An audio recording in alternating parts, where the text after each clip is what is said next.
Boa tarde, 3 de maio de 2017, na sede da Procuradoria-Geral da República, presente o senhor Joesley Mendonça Batista, acompanhado do advogado Dr. Francisco de Assis e Silva, OAB 16615 Paraná, presentes os membros do Ministério Público Eduardo Pelela e Sérgio Bruno Fernandes. Seu Joesley, tudo bem? Boa tarde. Nós estamos aqui para tomar o depoimento do senhor sobre os temas trazidos nos anexos que compõem o acordo de colaboração firmado entre o senhor e o Ministério Público. E a gente vai começar com um anexo que diz respeito a um tema relacionado ao BNDES. Mais especificamente a um evento que o senhor começa narrando relacionado ao ex-presidente do BNDES e ex-ministro da Fazenda, Guido Mantega. Eu queria que o senhor começasse contando essa história, desde o início, quando o senhor conheceu o Guido Mantega, através de quem que fez essa aproximação. Então, boa tarde, doutor Sérgio. O ex-ministro Guido eu conheci através de uma pessoa chamada Victor Sandri, conhecido como Vic, de origem italiana. Ele se apareceu dizendo ser amigo do ex-ministro Guido, que na época não era ministro da Fazenda, na época ele estava no planejamento, o qual dizia ter intimidade com ele e tal, enfim. E eu comecei a me relacionar com o Vic. No início eu realmente não acreditava tanto, né, o quão profundo seria essa amizade, o quão íntimo seria esse relacionamento do Vic com o ministro Guido.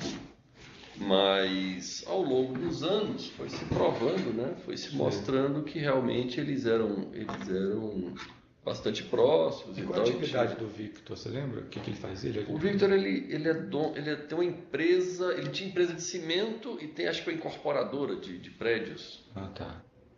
Ok.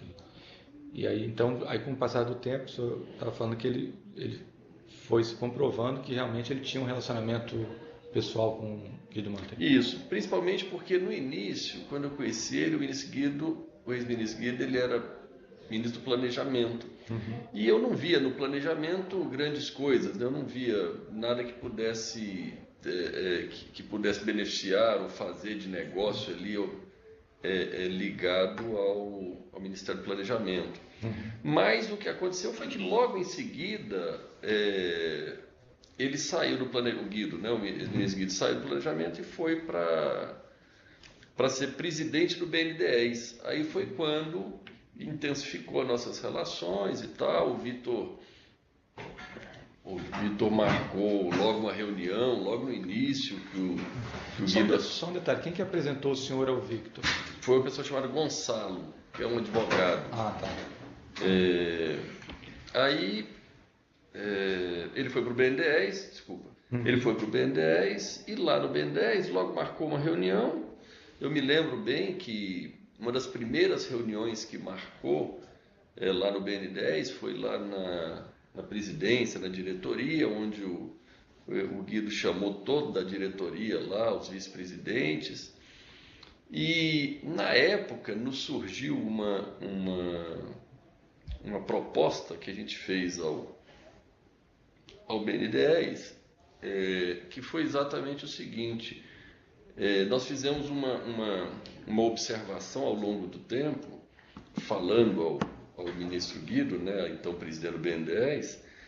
A gente contou uma história que é verdadeira, né, que a gente observa no Brasil. A gente disse assim: olha, o governo Fernando Henrique foi o responsável por promover as exportações dos produtos, as exportações das empresas brasileiras. Isso é uma marca do governo Fernando Henrique.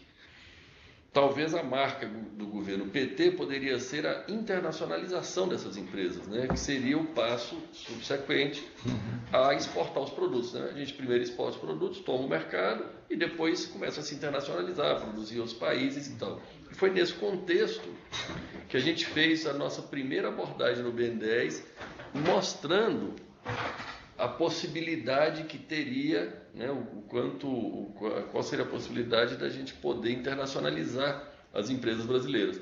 E na ocasião eu me recordo muito bem que a gente fez lá uma correlação entre tamanho de PIB de país com quantidade de multinacionais. Na época eu me recordo que os Estados Unidos era número 1, tinha mais de 1.000 multinacionais, e o Brasil tinha 5 multinacionais naquele ano. Isso foi no ano 2005. Sim. Nós apresentamos o nosso plano, algumas possibilidades e tal. Foi bem marcante naquela reunião que vários vice-presidentes ficaram incrédulos ali, né, daquela história, porque a gente era acostumado a receber multinacionais comprando empresa brasileira, né? Empresa brasileira virar multinacional não era. E se deu nesse contexto que se deu o início do relacionamento mais forte entre nós, o Vitor, a gente chama de, né, e o ex-ministro Guido Monteiro. E depois dessa reunião, depois de feita essa exposição, o que vocês pleitearam lá no BNDES? Vocês visavam o quê? Então, lá no BNDES, depois de feita essa exposição, a gente recebeu uma sinalização positiva na reunião ainda, uma sinalização bastante positiva do então presidente, de que era um plano que interessaria ao governo. Saindo ali dessa reunião, a gente voltei para a empresa e nós fizemos todo um trabalho de prospecção, de quais empresas poderiam ser e tal, e começamos a nossa jornada da internacionalização da JBS. Isso se deu em 2005. Em 2006, eu me tornei presidente da JBS.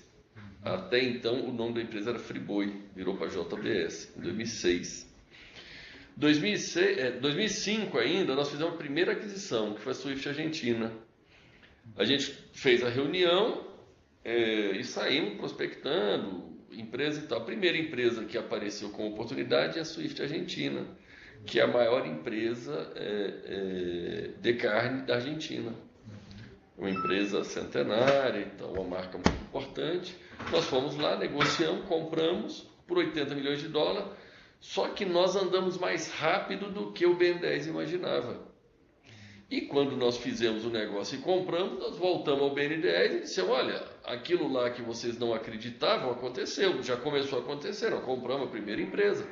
Vocês compraram com recursos próprios? Não, aí foi a primeira operação que o BNDES fez em apoio à internacionalização. Foi uma operação de 80 milhões de dólares de empréstimo de 5 anos, que foi feito meio às pressas ali, porque o BNDES não estava muito preparado para isso. Eu acho que ele não acreditou muito no nosso plano, né, na nossa capacidade e tal. Nós fizemos a primeira operação, que foi um empréstimo de 5 anos. Nós compramos, deu certo, pagamos o empréstimo, liquidou, tudo bem. E daí... Esse empréstimo foi em condições normais de mercado? Então, em condição, eu achei caro demais. Tá. Né? Mas, realmente, comparado às condições de mercado, foi caro. Sim. Mas eu também... foi mais caro do que o normal. Mas primeiro que foi muito útil, que é o que serviu para a gente fazer o negócio. Porque se não fosse essa proximidade com o Guido, teria saído do jeito não que teria, saiu? Não teria sido, não teria feito. E com a rapidez que foi? Não teria feito. E por isso é que eu também entendi que saiu caro, saiu um empréstimo com 5 anos, saiu um negócio meio torto ali, mas pela pressa, pela correria. Aí, enfim, é o que tinha, pronto. Isso dá oportunidade. É o que tinha para fazer. E daí nós começamos uma série de aquisições internacionais. Logo no ano 2000, depois disso, logo no início de 2006, nós iniciamos uma tratativa. Eu vou contar essa história aqui porque é importante para entender outras histórias na frente. Logo em 2006, nós começamos uma tratativa com o BNDES para que o BNDES viesse não mais a fazer empréstimo, mas a comprar ações, a participar como sócio. Nós ficamos o ano de 2006 todo negociando uma possível participação do BNDES direto na JBS, ela ainda é capital fechado. para encurtar a conversa, nós ficamos até de janeiro a dezembro negociando isso. Chegamos a um valor de $1,5 bilhão, o valor da empresa, o BNDES colocaria 500, ficaria 2 bilhões, então ele teria 25%. Só que naquela época, no ano de 2006 para 2007, o mercado de capitais estava eufórico, o Brasil estava na moda e tal. E os bancos de mercado de capitais nos abordaram e nos fizeram uma apresentação que a gente poderia abrir o capital na Bolsa por um valor praticamente o dobro desse valor. E aí foi o que aconteceu. Nós abortamos essa operação de participação de 25% e fomos direto para o mercado de capitais. Nós abrimos o mercado de capitais, abrimos o capital da empresa JBS em março no mercado de capitais. Aí não teve participação de BNDES. Foi quando entrou, logo em seguida, a Swift americana, tinha um hedge fund que era o dono, um private equity que era o dono da Swift americana, veio a ser vendida, posta à venda. Nós tínhamos acabado de fazer o IPO em março, mas o dinheiro não era suficiente para poder fazer essa aquisição. Aí nós voltamos no BN10 e, vamos dizer, eu faço questão de contar essa história porque nós voltamos no BN10 e o Luciano Coutinho tinha acabado de sentar na cadeira. E nós voltamos no BN10 dizendo, olha, agora nós temos oportunidade de vocês virem comprar ações, porque nós podemos fazer uma nova emissão de ações. Foi quando, porque às vezes até no TCU diz que foi muito rápido a operação e tal. Não é que foi muito rápido essa operação. Essa operação foi de um ano, começou lá de 2006, toda, parou, aí depois voltou. O Luciano Coutinho, eu me lembro que ele entrou com uma semana, assim, saiu o aporte de capital, a compra. E aí, na ocasião, foi, acho que $750 milhões que ele tinha se comprometido, mas aí, como todos os minoritários exerceram o direito de preferência, acabou o aporte, ficou em torno de 500 milhões. E aí, nesta oportunidade, foi a vez que aí o ministro Guido realmente, na época, ele já não estava de presidente mais, ele tinha virado ministro da Fazenda. Foi a época que realmente foi importante a participação dele, porque ele era o presidente do BNDES, ele acompanhou toda essa parte dessa negociação enquanto ministro, que tinha outro presidente, acho que era, me esqueço o nome, entre o Luciano Coutinho e o ministro Guido, teve um presidente, Demian Fioca, eu acho que era isso, eu tive com ele só uma vez. Aí teve o Demian Fioca, passou, entrou o Luciano Coutinho e saiu a operação. Isso se deu graças à coordenação do Guido. Entendi. Né? Enquanto o ministro conseguiu fazer e tal. E foi aí que realmente eu entendi que o Guido tinha realmente a condição de... Então, conta pra gente então como é que foi começar essa ajuda do Guido enquanto ministro da Fazenda, valendo da condição de ministro da Fazenda, que o BNDES é vinculado ao ministro da Fazenda. Na realidade, ele não é vinculado formalmente. Formalmente, ele é na vinculado prática, à indústria e comércio. Isso. Mas na prática é a Fazenda. E também por ele ter sido presidente, né, antes dele. E aí, como é que foi nessa gestão do Coutinho? Não, sempre foi o Guido. Nunca foi o meu relacionamento, sempre foi. Aí eu falava com o Vic, passava os assuntos com o Vic, não sei como, despachava com o Guido. E me falava, tá tudo certo, passei os assuntos, tal. Eu não sei como é que funcionava o Guido com o banco. Eu não sei se ele conversava com o Luciano, eu não sei como se dava ali o relacionamento entre o Guido e o presidente, o Guido e o Demian Fioca, que ficou um tempo, até que não chegou a fazer nada, mas enfim. Eu falava, o que funcionava de fato era, eu falava com o Vic, que falava com o Guido os assuntos. Por um lado isso. Por outro lado, toda a nossa área técnica entrava no banco, dava entrada normalmente, dentro dos parâmetros do trâmite normal. Na realidade, toda a minha área técnica nunca soube que eu tinha relacionamento com o Guido. Aliás, o relacionamento meu com o Guido vai ser sabido agora com essa colaboração, porque sempre foi muito pessoal minha e dele. E o Vic, na ocasião, que depois ele parou de estar no meio entre eu e o Guido. Conta essa parte, como é que o Guido te ajudou mais concretamente a fazer? Não, teve duas fases. Teve a fase que tinha o Vic, teve a fase que não tinha o Vic. Enquanto tinha o Vic, eu tinha pouco relacionamento com o Guido. Eu ia lá, passava os assuntos para o Vic passava para o Guido. Por vezes, era bem comum, se eu precisava falar direto com o ministro, o Vic dizia para mim, olha, pode ligar lá no gabinete que ele vai te atender. Eu mandava a secretária ligar, ligava, marcava, eu ia. E até então era bem formal a minha relação com ele, porque eu não tinha intimidade com ele. Mas eu tratava como ministro ali, apresentava os assuntos, eu percebia claramente que ele já sabia dos assuntos, porque ele me acompanhava nos assuntos, então eu percebia claramente que o Vic já tinha falado com ele, mas de maneira bem formal. Isso 2005, 6, 7, 8, durante uns 4 anos foi desse jeito. Era sempre assim. Eu falava com o Vic, passava o assunto. Se eu achava que era importante falar direto com o ministro, o Vic falava para me ligar, avisava o Guido, eu ia lá formalmente, tratava, tal. Eu percebia que existia uma super boa vontade do Guido. Enquanto isso, o pessoal nosso da área técnica ia andando lá na área técnica e as coisas iam acontecendo. Eu nunca soube como é que se dava a relação do Guido com o BNDES. E da sua parte, para conseguir essa boa vontade, esse acesso, o que foi que você deu em troca? Eu pagava 4% por Vic.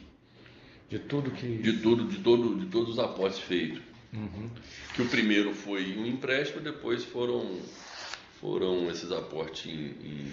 Esse primeiro que você fala é aquele dos 500... É os 80 milhões, foi empréstimo. Milhões. Depois 500 para comprar as ações. As ações que vale a quantos por cento de ação do total? 12. Na época foi uns 12%. 12%. É. Aí depois no então, ano já seguinte, no primeiro já teve 4% lá atrás. Sempre 4%. Sempre 4%. Enquanto estava o Vic era 4%. Tá. Aí depois teve esses 500 milhões. Depois, logo no ano seguinte, a gente comprou mais 4 empresas, 3 nos Estados Unidos e 1 na Austrália, onde aí já foi um aporte de $1 bilhão no ano seguinte, 2008. E foi também compra de ações? Ou foi também compra de ações, do mesmo jeito. Aí foi quando eu conheci os fundos de pensão, porque no ano seguinte nós chegamos lá no BNDES. No BNDES tem a oportunidade de comprar mais 4 empresas, assim, do ramo, fazia super sentido e tal, tanto é que compramos. Aí o BNDES, através do Luciano, aí eu fui lá no Luciano, a minha relação com o Luciano sempre foi muito formal. Ele sempre me atendeu muito bem e tal, sempre foi muito formal, eu nunca tive nenhuma intimidade com o Luciano, diferente do que eu tinha com o Guido. Aí eu fui lá no Luciano, ele disse, olha, Joesley, $1 bilhão eu acho que é muito dinheiro, seria o caso da gente chamar os fundos de pensão para participar? Eu disse, olha, presidente, eu não conheço os fundos, se o BNDES puder coordenar isso como investidor principal, né, e os fundos vier como investidor auxiliar, vamos dizer, secundário, o Luciano na época chamou a equipe dele lá, acharam que era possível, a gente fez a apresentação para Petros, Funcef e Previ. A Previ declinou o interesse, Petros e Funcef se interessaram. Aí criou-se o fundo PROT, que é de proteína, eles aportaram $1 bilhão, o qual esse fundo PROT comprou mais, eu não sei mais quantos por cento de participação na JBS. Então o fundo PROT era composto por 50% BNDES, 25% e 25% Petros e Funcef. Tá. Só uma coisa, antes da gente chegar na fase que o VIC, você falou que era sem o VIC. Lá, os primeiros 4% dos 80 milhões, como é que foi pago? Numa conta no exterior do VIC, que a gente vai estar apresentando aí. Tá. Vocês têm um número dessa conta? Deve ter. Gente, olha, porque eu estou entregando todas o pendrive com as contas. A gente vai identificar lá, né? Tá. Com as contas nossas, né? Lembra o dia dessa conta? Não lembro. E qual a relação próxima? Qual a relação próxima com o Vic, alguma coisa? Sabe a relação dele com o Manteiga? Próximo só.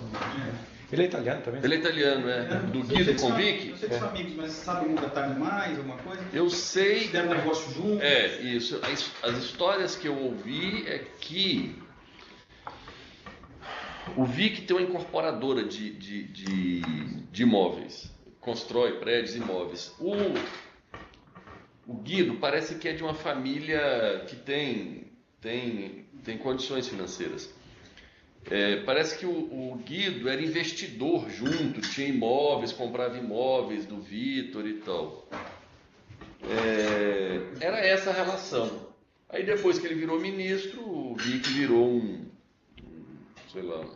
braço lá financeiro dos interesses do Guido. Sabe alguma coisa sobre a indústria de cimento, alguma coisa dele? Então, o Vic, ele o Vic, ele é um distribuidor de cimento. Porque ele veio da Itália, ele era daquela empresa italiana, uma imensa lá, Fiorucci, que tinha negócio de cimento. Aí parece que, 30 anos atrás, ele veio para cá, para o Brasil, e ele trabalhava lá, acho que ele era comercial lá. Aí essa empresa Fiorucci deu a ele uma distribuição de cimento. E aí ele tem essa, não sei o que, Penha, uma coisa assim, chama Penha. É distribuidora de cimento, acho que ele distribui cimento na Votorantim. Mas eu acho que isso é um negócio que hoje ele não anda fazendo mais. Hoje ele se dedica mais ao negócio da construção. Então, aí os 4% dos 80 foi depósito no exterior e depois? Todo o negócio com o Vitor foi no exterior. Foi no exterior e na mesma conta? Eu acho que sim. Foi uma ou duas contas, pode ser no máximo. Tá, vocês vão apresentar. Isso. Tá. Vocês têm já o total de quanto que representou esse total? Do Vic, foi 1 bilhão com 500, 1 bilhão e meio, com 80, vamos dizer 100, 1 bilhão e 600, 4% disso dá uns 60, 70 milhões de dólares. Deve ter sido uns 70 milhões de dólares. Tá, 70 milhões de dólares. E o Vic, na hora que esse 4% foi acertado com o Vic? Isso. Chegou, ele que pediu, houve uma negociação, como é que foi para chegar a 4%? Não me recordo, mas a gente deve ter negociado. E ele falou o que ele fazia com esse. Ele dividia com o Mano? Diz ele que ser metade. Eu nunca. Metade. Tá. Eu também nunca me meti nisso. Ok. Então, você estava contando então. Até 1 bilhão do fundo PROT. Isso. Foi em 2008. Que aí foi a hora que os fundos entraram. E aí foi quando eu conheci os dirigentes dos fundos. Entendi. Mas que esse negócio foi capitaneado pelo BNDES. Tá. 2008 veio a crise americana, os bancos americanos tiveram aqueles problemas e tal. 2009, de 2008 para 2009, eu comecei a ficar um pouco incomodado com o Vic, porque o Vic andava circulando muito, eu achava que ele falava mais do que devia, e ele começou eu achei que se expor muito, enfim, pessoas vindo perguntar de mim, pessoas do mercado tirando informação dele para mim, certo? Sabendo se ele era boa gente, se não sei o que estava fazendo negócio. Aí eu fiquei preocupado, eu falei, esse negócio não vai dar certo. Eu me afastei do Vic. De 2008 para 2009, no ano novo, eu vi o Vic, no fim de 2008, e em 2009 eu não atendi ele mais, não falei mais com ele, passei 5 anos sem falar com ele. Pronto, simplesmente não atendi o telefone e pronto. Só que nessa época, como eu já tinha estado tantas vezes com o Guido, eu achei que eu já teria condições de falar direto com ele. Foi o que aconteceu. Quando foi 2009, sei lá, eu não sei se é precisar, março, vamos dizer, uns 2, 3, 4 meses depois, eu liguei lá, mandei ligar lá no gabinete, pedi para marcar, ele marcou, eu fui lá falar com ele. Foi daí em diante que eu passei a falar diretamente com o Guido. Eu marquei, ele me atendeu, eu cheguei lá, eu fui bem objetivo com ele, dizendo, ministro, eu tive algumas questões pessoais aí com o Vitor, e eu queria ver se eu posso tratar direto contigo. Eu não tô muito confortável de continuar tratando com o Vic. Teria algum problema? Ele falou, não, tudo bem, podemos falar direto. Eu falei, não, então tá bom. Então vamos falar direto. Nesse primeiro dia eu ainda não estava com intimidade para falar sobre propina, sobre dinheiro com ele. Eu pensei, tá, deixa eu... Só restabelecer. Restabeleci o contato, né? Entendi. Aí eu perguntei para ele como ele gostaria que funcionasse, quando eu precisasse falar, se eu podia continuar contando com o apoio dele. Ele disse, lógico, ótimo, tal. E aí ele me disse, não tem problema, é só você ligar direto aqui no gabinete. Quando você ligar eu sei que você precisa falar comigo, eu te atendo e pronto, assim se deu. E aí, logo nesse ano,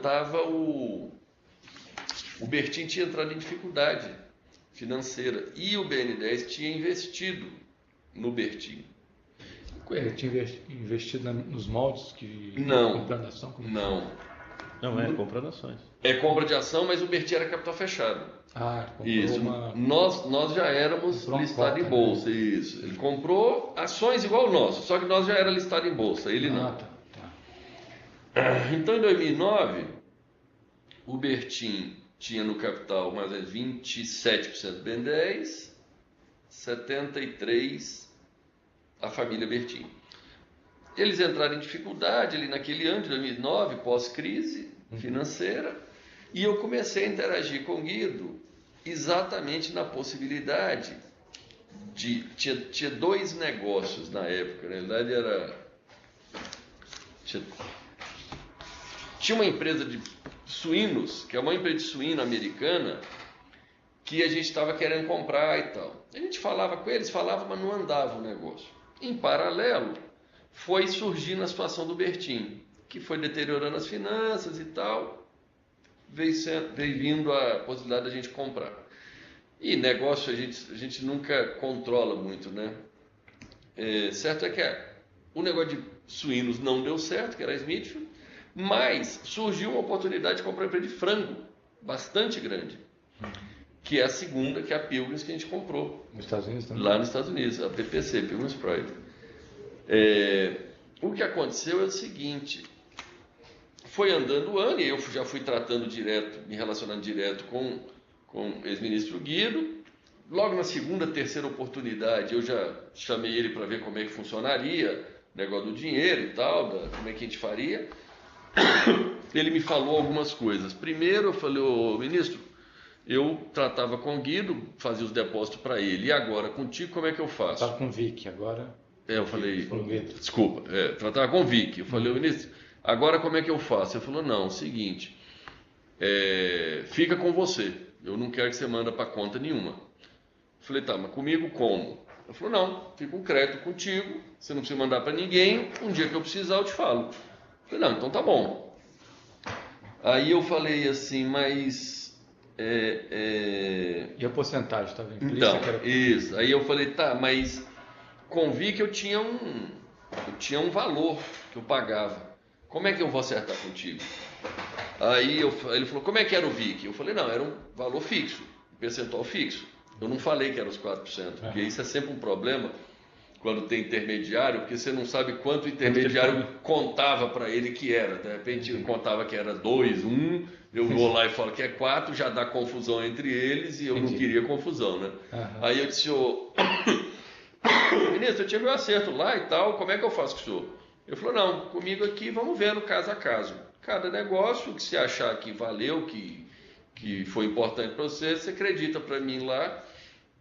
Eu falei, tá bom, eu vou acreditar, mas e aí? Ele falou, não, você acredita e vai ficar contigo um dia, se eu precisar eu te falo. E na realidade é que eu nunca soube se esse dinheiro era... Eu sempre achei que era dele. Eu pensei que era aquela parte que o Vic falava ser dele. Eu achava que era dele da pessoa física, pessoalmente.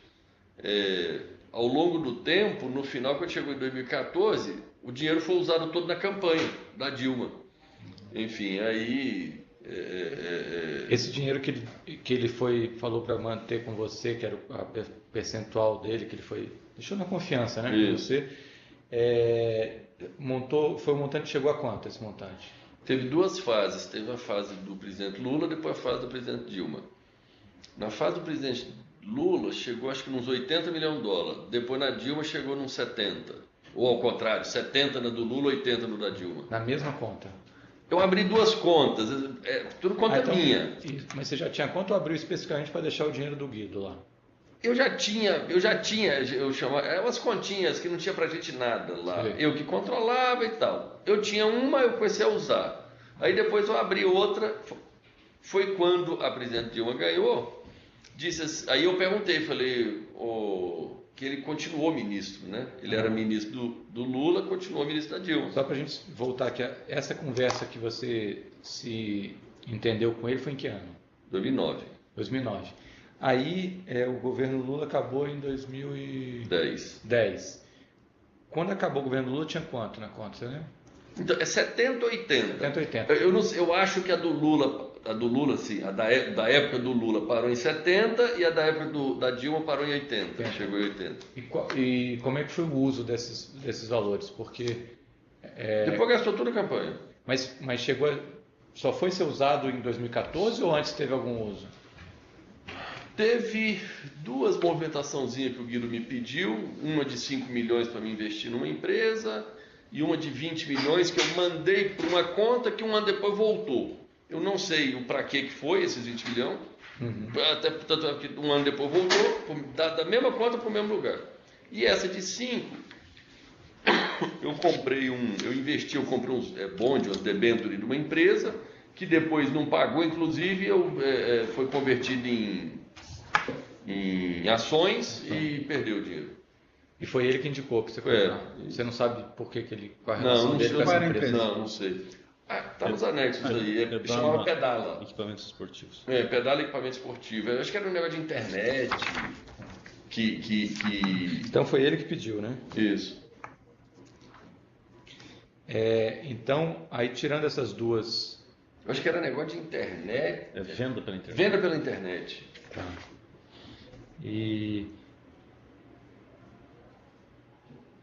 Ok. Então chegou a 70, por aí, mais ou menos, no final do governo Lula, e o ministro Guido se manteve no Ministério da Fazenda com a eleição da presidente Dilma, e o esquema continuou. Fazer um negócio... A única coisa é que ele pediu para me abrir outra conta. Foi aí a primeira vez que eu desconfiei que o dinheiro não era dele. Eu também não sabia se ele estava falando aquilo, enfim, para me induzir a pensar que não era dele. Aí quando trocou o governo... que esse negócio dele é relativo, porque né, o que ele vai fazer depois com o dinheiro... eu não sabia. Seu trato era com ele. Meu trato era com ele. Eu digo assim, meu trato sempre foi com ele. Não era com o partido, com campanha? Não. Mas quando eu digo assim, quando terminou o governo Dilma, eu não me lembro qual foi o primeiro, terminou o governo Lula, qual foi o primeiro negócio que nós fizemos no governo Dilma, que eu fui depositar na conta, e ele falou, não, agora tem que abrir outra conta. Eu falei, por que abrir outra conta? Ele falou, não, essa conta aqui, ela é da conta do Lula. Essa aqui tem que abrir uma para Dilma. Foi isso. Isso. Aí eu falei, Lula, Dilma, foi até onde eu fiz uma pergunta para ele. Eu falei, mas vem aqui, eles sabem disso? Curioso, né? O Lula sabe disso, a Dilma sabe? Ele falou, não, sabe sim, eu falo tudo para eles. Tanto é que sempre que eu ia lá no ministério, não sei, mas, sei lá, quando passava um certo período, sei lá, 1 mês, 2, 3, eu sempre pedia para tirar um extrato e levava para o Guido. Para mostrar a continha e tal, não sei o quê. Aí ele pegava aquilo, dizia ele que ia mostrar para o Lula, ia mostrar para a Dilma. Ele ficava com aquele papel para... Tá. Então, uma coisa, porque você chegou a mencionar lá a gente está aqui em 2009, mas você chegou a falar que em 2014 ele foi tudo utilizado para campanha. Mas em 2000, se tinha uma parte que fora era do Lula... Milhões, fora isso. Mas tinha uma parte que ele separou bem, né? Isso aqui é Lula, isso aqui é Dilma. Isso. E como é que foi feito quando ele pediu para abrir essa outra conta? Não, eu abri outra conta. E começou a depositar lá? Passei a depositar lá e tal. E a antiga? Ficou com aquele dinheiro? Ficou lá com aquele dinheiro. Sempre que eu ia lá, eu levava os 2 extratos. O ministro, está aqui os 2 extratos. Tal. Ele olhava, entendia ali. Tinha época que ganhava dinheiro, tinha época que perdia, porque às vezes aplicava num bonde, numa coisa, não só ganha, né? Mas enfim, uma ação cai de preço. Ele olhava pouco ali, ele não se concentrava muito naquilo, ele olhava, botava na pasta dele lá e tudo bem. E ficou lá esse dinheiro. E nunca mexeu, a única vez que ele mexeu foi essas 2 vezes. Entendi. Até quando chegou a campanha.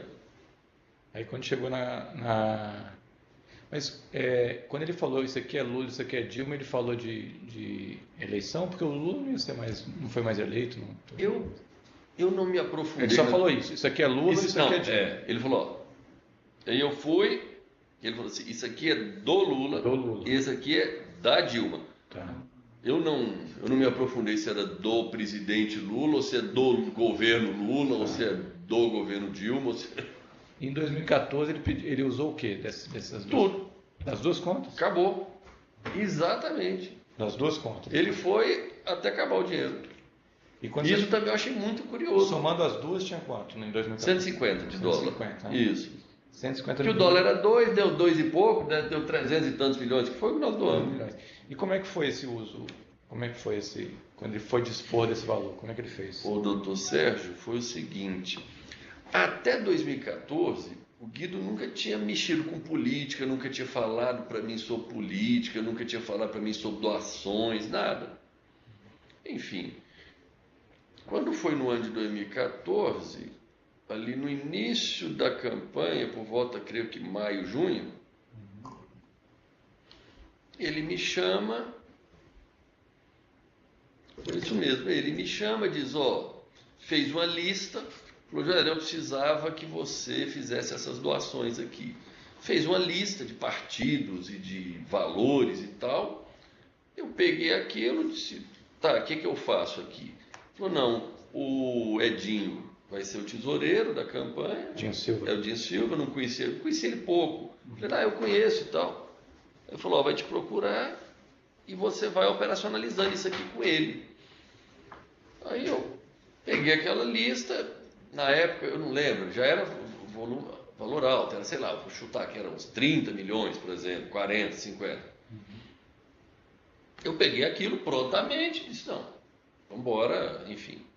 Fui lá, liguei para o Edinho, ele chamou e eu comecei. Aí tinha outros partidos, aí começou a ter, o PCdoB, o Edinho que tinha todos os contatos e coisa. Começou ali, a primeira vez, tudo bem. Aí passou, sei lá, mais 15 dias. Ele me chama de novo, me dá mais uma lista de mais 40 milhões, por exemplo. Eu não lembro, só exemplo. Aí eu olhei aqui e falei, mas isso aqui vai ficar muito dinheiro, né? Pensei comigo. Aí, não, tá bom, mas eu estava pensando comigo, ele tem o dinheiro, esse dinheiro deve ser daquilo, né? Certamente. Ele está sacando, né? Ele está sacando, eu estou deduzindo que é daquele dinheiro, porque ele não me pedia, ele mandava fazer, né? Ele falou, faz isso, eu dizia, tá bom, vou fazer. E quando ele faz isso, e você ia compensar lá, era doação por fora ou por dentro? Ele nunca entrou nessa discussão, ele só me dava um papel dizendo, PMDB, 35 milhões. PT, não sei o quê. Você entregava o dinheiro para ele, então? Não. Ele me dava uma lista, escrita aqui, PMDB, 35 milhões, PT, 30, PCdoB, 10, sei o quê. Isso aqui você está autorizado a fazer, fala com o Edinho. Eu acho que ele dava essa mesma lista para o Edinho, porque o Edinho chegava com a pedida, que era exatamente isso. Sei. Aí eu passava para o Ricardo, que também vai estar aqui na colaboração. Aí eu passava para o Ricardo, dizia, Ricardo, precisa fazer isso, procurar o Edinho sabe os contatos. Aí cada partido ia vindo e cada partido que ia decidindo se queria por fora, por dentro, nota fria, dinheiro, caixa 1, caixa 2, e que aí eu já não participava muito mais. Aí já era o Ricardo. Você está falando de Ricardo Saúde. Saúde, E aí, o Ricardo que operacionalizava isso no... Que recebia isso. O Ricardo não sabia dessa história do Guido, nunca soube. Entendi. Até ele ficava falando, chefe, mas isso é dinheiro demais, o que é isso? Você enlouqueceu, né? Eu disse, não, cara, pode fazer. Ele nunca soube dessa história. Entendi. Ele veio saber aqui na nossa colaboração. Entendi. Que, por sua vez, o Edinho também creio que nunca soube. O Edinho creio que nunca soube, porque, por vezes, o Edinho começou a ir, vai lá, fala comigo. Ele falava com o Ricardo falava comigo, eu dizia, espera aí. Eu ia falar com o Guido confirmava, eu voltava. Quando foi assim, chegando a 100 milhões, aí eu peguei o extrato da Dilma e levei lá para o Guido. Disse, ministro, está aqui, valor em reais, já gastou tanto. tudo bem. Não, tudo bem. Aí eu confirmei com ele que eu realmente estava tirando dinheiro daquela conta. Uma conta corrente, tá? Isso, conta corrente, Aí eu confirmei que, ó, esse dinheiro que eu estou fazendo a doação é disso, né? Tudo bem, então não tem dúvida. Aí você chegou a mostrar para ele, ó, já sacou tanto aqui, o dinheiro está acabando. Mas é que eu não sacava isso. Não sei, mas ele sacar, era um saque. Era um saque virtual, vou dizer. Então ele tinha noção que estava debitando aquilo. Total, não, eu ia fazendo a conta com ele. Eu ia levando, prestando conta com ele, ó, tá tirando, tal. Aí, eu digo que eu acho que o Edinho não sabia, porque tinha vezes que o Edinho ia lá falar com o Ricardo, dizendo, eu preciso de mais isso, assim. Aí eu dizia, aí o Ricardo vinha, eu falava, não, peraí, Ricardo. Dava a impressão, eu ficava com a impressão que o Edinho não sabia que tinha que ter autorização do Guido, entendeu? Aí eu dizia, peraí, Edinho, não é assim não. Só que o Edinho não sabia que eu falava com o Guido, no início, tá? Entendi. Depois a coisa foi pegando uma velocidade tão alta que eu acho que no final todo mundo ficou sabendo de tudo. Entendi. E esses saques, entre aspas, chegaram a zerar a conta? Tipo, Zerou. Foi até zerar, foi até acabar. E acabou virtualmente assim, o da Dilma, continuou, porque tinha outra que em tese era do Lula, né, conforme ele dizia, aí foi até acabar. Foi 360 milhões que saiu dessa conta. De reais, que era o 152 e pouco na época. Entendi. E aí quando zerou, você avisou lá, o Guido, ó, acabou a nossa conta. Eu avisei. Ele falou o quê? Tudo bem? Não, também, tudo bem, ok, não questionou. Aí, coincidentemente também, ele parou de pedir. Então, eu disse que acabou, ele também não me pediu mais, pronto. Okay. Só voltando um pouquinho na questão da época do BNDES, que ele já, do Luciano Coutinho, foram vários. Você chegou a detalhar a questão da compra da empresa de frango nos Estados Unidos e tal. Foi contando. O que mais que o BNDES participou e você contou com essa boa vontade dessa interferência do Guido Mantega? Acho que o último grande negócio no BN10 foi esse. Teve alguma coisa da Eldorado? É mesmo. Teve Eldorado, desculpa, estava esquecendo. Isso aí, esses são os fundos. Aí não, financiamento da Eldorado. Teve, estava esquecendo, é que não foi equity. Aí em 2000, exatamente, estava esquecendo, em 2011, nós construímos uma fábrica chamada Eldorado, que nós temos uma operação de 2 bilhões de reais lá. É fábrica de celulose. Celulose, né? A maior fábrica de celulose do país na época. Aí vocês construíram e como é que o BNDES entrou nessa participação? Financiamento, 2 bilhões de reais. 2 bilhões? Aí financiar, aí o Guido Mantega ajudou nessa? Só por conta dele que saiu. Porque o BN10, eu nunca tive nenhum negócio com dirigentes do BN10, nem com o Luciano Coutinho, nem com diretoria, nem com gerente, nem nada. Dentro de algum fato ilícito envolvendo... Nada. Pode me torturar aqui que eu não sei, eu não conheço, eu sempre disse, eu não conheço nem o funcionário que recebeu, tampouco conheço o empresário que tenha dado de verdade. Lobista aí que diz e tal, já ouvi dizer que tem um ou outro assim, mas também sem nenhuma credibilidade. Voltando ao ponto, eu quero dizer assim, se não pela atuação do Guido, não teria, não saía de jeito nenhum. Até, assim, não sei porquê, mas eu sempre considerei que a minha vida no BN10 sempre foi muito dura. Os termos meu no BNDES, se olhar esse empréstimo de 2 bilhões de reais aí mesmo, se olhar as condições e o que teve que ser feito para ele sair, é uma loucura. Né? Sempre tinha uma dificuldade muito grande no BNDES. Aí o Guido chamava o Luciano e falava. Tinha vezes que era constrangedor, porque eu ia numa reunião com o Guido, chegava lá, o Luciano estava. E eu percebia que o Luciano ficava claramente constrangido, porque ficava parecendo que ele não sabia que eu ia chegar na reunião, sabe? Entendi. Aí o Luciano ia, assim... No BNDES mesmo? Não, no Ministério da Fazenda. Tá. Entendi. Então, se dependesse só do Luciano, também não sairia. Não teria saído. O senhor tem conhecimento de algum fato ilícito envolvendo o Luciano Coutinho? Não. Minha relação com o Luciano sempre foi muito formal, com a diretoria muito formal e do superintendente para baixo muito técnica. Tá. Ainda com relação a esse anexo aqui, a questão do governo de Minas, teve alguma coisa? Teve no finalzinho, o doutor Sérgio, acho que teve no finalzinho ali da campanha de 2014, 3 episódios que talvez valha a pena relatar. Foi que quando eu percebi que os montantes estavam indo para valores estratosféricos, né, de 200, 300 milhões de reais de doação, eu vi que nós íamos ser a maior doadora de campanha disparado, né? Eu fui lá no Guido, falei, ô ministro, você está percebendo, por mais que seja legal a doação, por mais que 80% das doações que nós fizemos foi doações oficiais, estou falando 80%, pode ser 70%, a maior parte das doações foi oficial.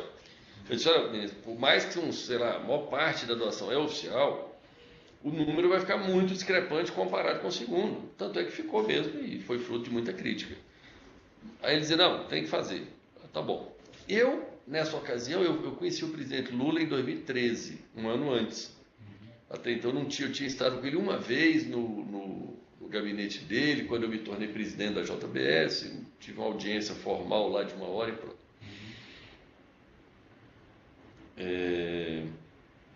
Aí eu fui lá no Lula, dizer, ô presidente Lula, eu não sei se o senhor tem a ver com isso ou não tem, o quanto o senhor tem, como ele tinha dito que a conta era do Lula, né? Eu falei, vou falar um negócio aqui, nós estamos fazendo a doação, nós somos o doador e essa conta nossa já passou de 300 milhões, hein? O senhor está entendendo a exposição que vai virar isso? O presidente Lula ficou olhando para mim, não falou nada, não falou nem sim, nem não, ficou um silêncio na sala. Tá bom.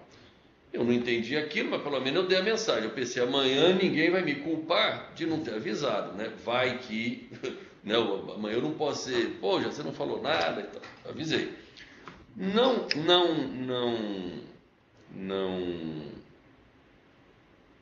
Não bastava, eu fui lá na presidente Dilma. Ela candidata e tal. Eu tive com ela. E nessa ocasião que eu tive com ela, aconteceu 2 coisas curiosas, que o dinheiro já estava ali acabando mesmo. E eu já meio segurando ali o Guido, dizendo, ministro, vai acabar o dinheiro, né? O Edinho me aparece pedindo mais... Não, desculpa. O Edinho me aparece pedindo mais 30 milhões. O Edinho não tinha poder para me pedir, porque, né, ele não tinha acesso à conta, eu entendi que ele não sabia da conta corrente e tal. Aí, dizendo que era para o Pimentel. Precisa de 30 milhões para o Pimentel, precisa, porque precisa. Aí eu fui lá no Guido, falou, ministro, está acabando o dinheiro, acabou, como é que faz? Ele falou, não. Aí esse negócio aí é com a presidenta, com a Dilma, isso não é comigo não, já não sei.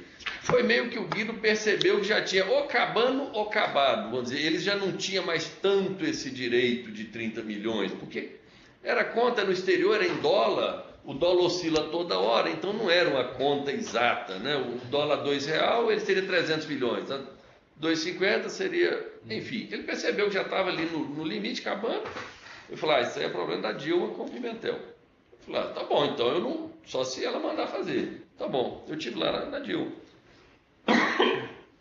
Com a Dilma, com a Dilma eu fui bem mais explícito com ela. E eu falei para ela, contei meio que tudo. Eu disse, presidente, tem 2 contas, tem uma que o Guido falou que era sua, a outra era do Lula. Já acabou o dinheiro seu e o dinheiro do Lula.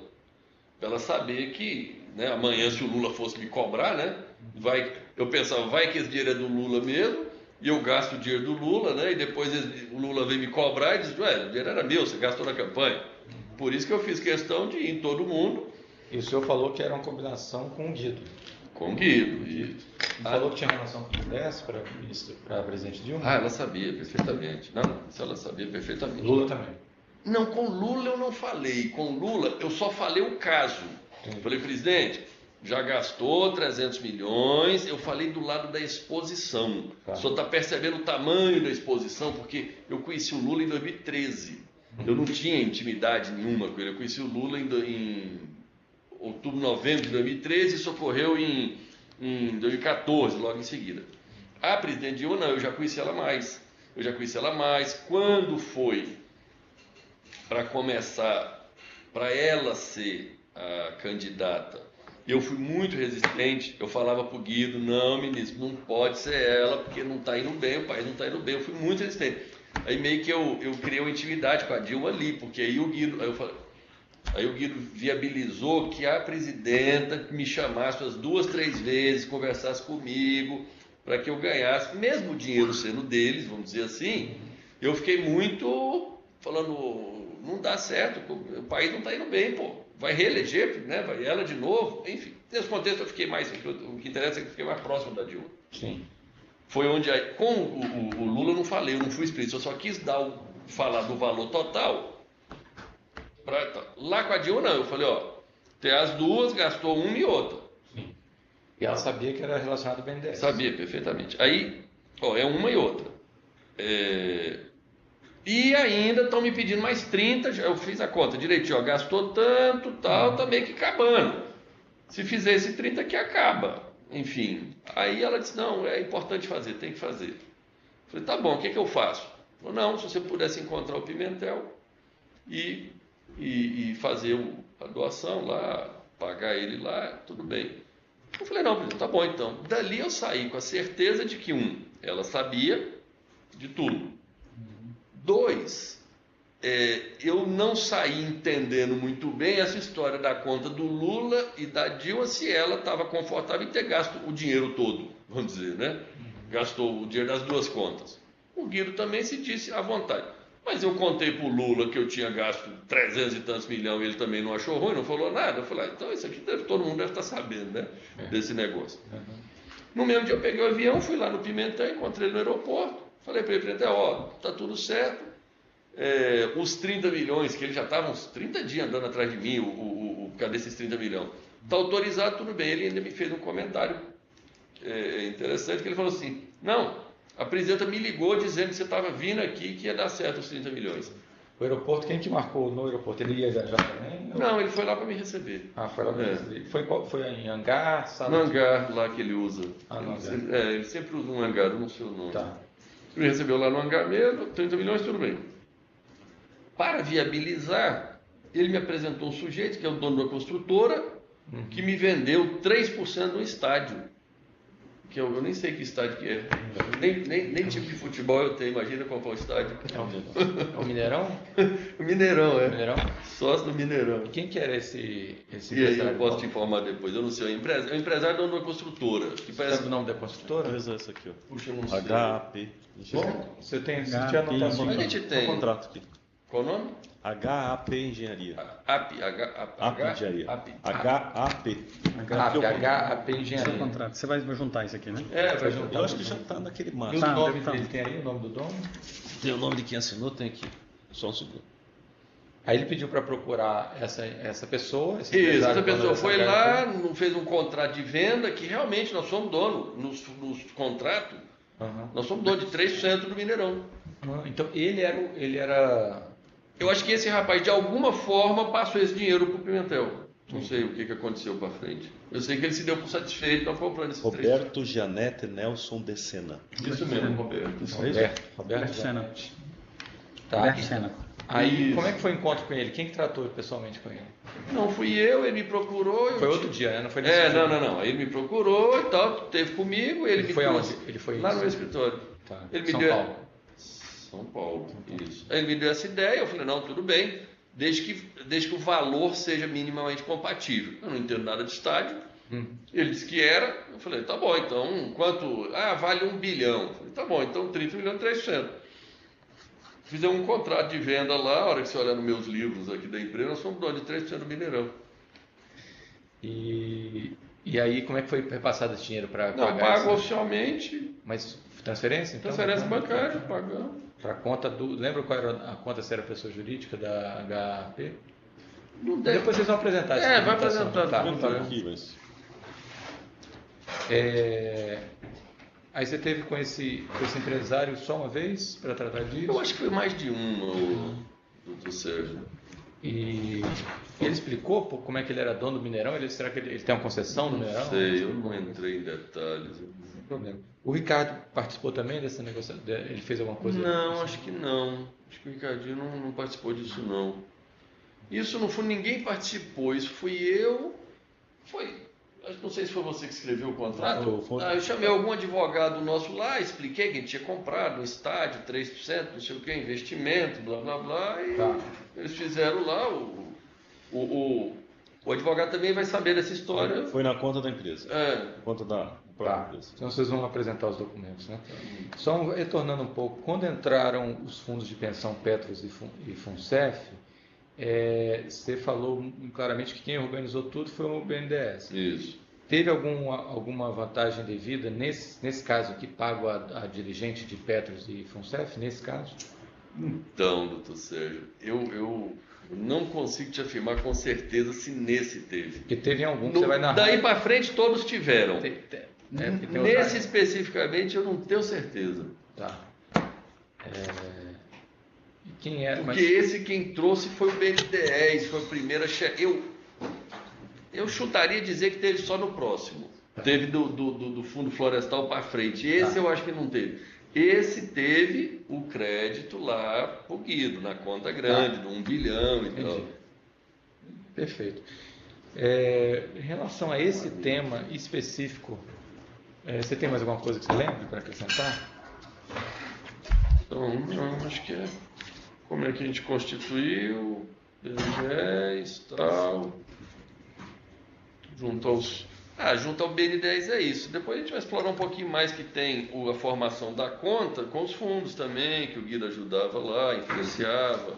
Está em outros anexos. Dos outros anexos dos fundos, quando fala só dos fundos. Entendi. Tá, então vamos encerrar esse termo. O doutor quer perguntar alguma coisa? Só reforçar. Quando o Joás falou da equipe técnica, só reafirmando, com a equipe técnica, a tratativa era sempre formal, objetiva. Do mesmo jeito que lá nos fundos tinha propina para o dirigente, lá no BNDES nunca teve. Eu não sei se é por isso, talvez, que a minha vida no BNDES era tão... Você falou do mesmo jeito, é ao contrário, né? Ao contrário dos fundos, no BNDES não tinha... Não, ao contrário, desculpa. Estou dizendo, do mesmo jeito que eu estou dizendo assim, da mesma forma que eu digo que aqui teve, aqui não teve. Com a mesma segurança. Pronto, isso. Com a mesma segurança que eu disse, nos fundos tinha propina para o presidente. A minha vida nos fundos, enfim, fluía mais. No BNDES nunca teve, mas também minha vida no BNDES, Ave Maria. Então, você quer dizer que o pessoal técnico do BNDES era bem rigoroso? Eu acho que era mais rigoroso do que com meus concorrentes. Eu sempre achei que meus concorrentes tinham vida mais fácil do que eu. Entendi. Eu não sei enfim, eu não sei se exatamente para poder me vincular a ter que pagar a propina, ou se eu não merecia mesmo, ou se eu sou um sujeito que mereço mesmo, porque crédito é danado, né? Então tá, podemos encerrar esse termo aqui. Mais alguma coisa? Não. Fernando, alguma coisa aqui? Não. Esse termo aqui? Então vamos aqui encerrando o termo de depoimento número 1, relacionado ao tema BNDES e Guido Mantega, termo prestado por Joesley Mendonça Batista no dia 3 de maio de 2017.